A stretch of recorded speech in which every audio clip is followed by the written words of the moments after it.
There are some ideas that sound great on paper. Take, for example, Taco Bell breakfast. Sounds freaking awesome, but in reality you end up with a soggy waffle taco that tasted like cardboard drenched in syrup. Daylight is kind of like that. The idea of a procedurally generated horror game that gives the player a different experience every playthrough sounds amazing on paper. Daylight is, as you'd expect, a randomly generated horror game that recently released on the PC and the PlayStation 4.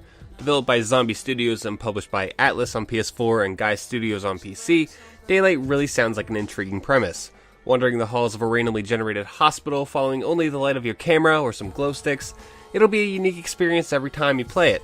Unfortunately, Daylight is not captivating nor fun to play. The enemies and jump scares become background noise by the end of the game, and Daylight never offers players a sense of desperation that makes horror games fun. Players start off as Sarah, who wakes up in an abandoned hospital with a case of amnesia. Sarah is guided by a mysterious voice to discover the secrets of the hospital, so she sets off to explore the corridors of this asylum. It's a fairly cliched story by the end of Sarah's little adventure, but if you take the time to read the documents and look at the photographs Sarah finds scattered throughout, it heightens the atmosphere. And the atmosphere is really Daylight's biggest strength. Sarah goes through several environments, including a hospital, a prison, a sewer, and finally a forest. These areas are all randomly generated to an extent, and with different hallways and rooms littered with rundown furniture. The forest area in particular is the best of the bunch, as you're not limited to corridors and there's a wide open area for you to explore. There's not much character development, but it is genuinely creepy to walk through a dark hallway and see movements out of the corner of your eyes. Daylight's events are randomized as well, so it's impossible to know when something will run by you, pop their head out, or scream. In that sense, Daylight succeeds at its goal of having a different experience with every playthrough. Unfortunately, Sarah's objectives are far less captivating and always consist of collecting remnants, or logs and documents from the hospital's past. As you collect a certain amount, you'll have to find the sigil, or what amounts to a key. After finding the sigil, it can be used to open the Seal of Shadows, or what is basically a locked door, so that'll take you to the next area in the game.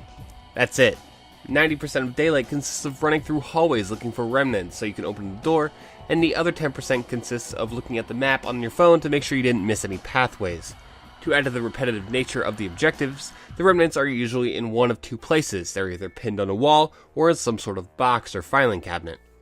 This doesn't make for a very engaging experience when Sarah spends all of her time running through hallways, opening boxes, and being assaulted by ghosts. Now let's talk about the enemies for a minute. As you wander through the hospital grounds, you'll be assaulted by witches or ghosts. The problem with these enemies is how generic and unthreatening they are. Rather than having enemies that gouge out your eyes and make you scream, the witches of Daylight just pop out and scream at you, and then they don't even give chase after Sarah hightails it out of there. They can be killed with flares, and fortunately for Sarah, there are flares everywhere, so there is no sense of urgency. It took me just under 2 hours to finish Daylight. There's not really that much content here, and I bet subsequent runs will only get faster. Don't get me wrong, Daylight is marketed to be replayed, but the problem is that the fundamental game is still the same. Sure, the map will be different, but what you're doing is still the exact same thing as last time, wandering aimlessly to find remnants. It's just not a fun game to replay over and over. In terms of visuals, Daylight looks okay. Shadows and lighting are impressive, but I experienced some very severe frame rate issues when I played through on the PS4. It's particularly bad in the forest area where the frame rate was very unstable and just generally distracting.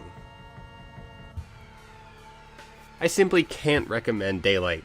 The game is short, a grind, and just not thrilling enough to warrant a playthrough. The randomly generated environments are a novel idea, but it doesn't quite change the fact that Daylight is essentially a 2-hour fetch quest. As I said before, there are some things that sound good on paper, but in reality they do not work as well as expected. Thanks for watching our review of Daylight. Make sure you check out the written review for more information, and also subscribe to our YouTube channel to stay up to date with our reviews. Thanks again for watching, and I'll see you next time in Tabletop Simulator.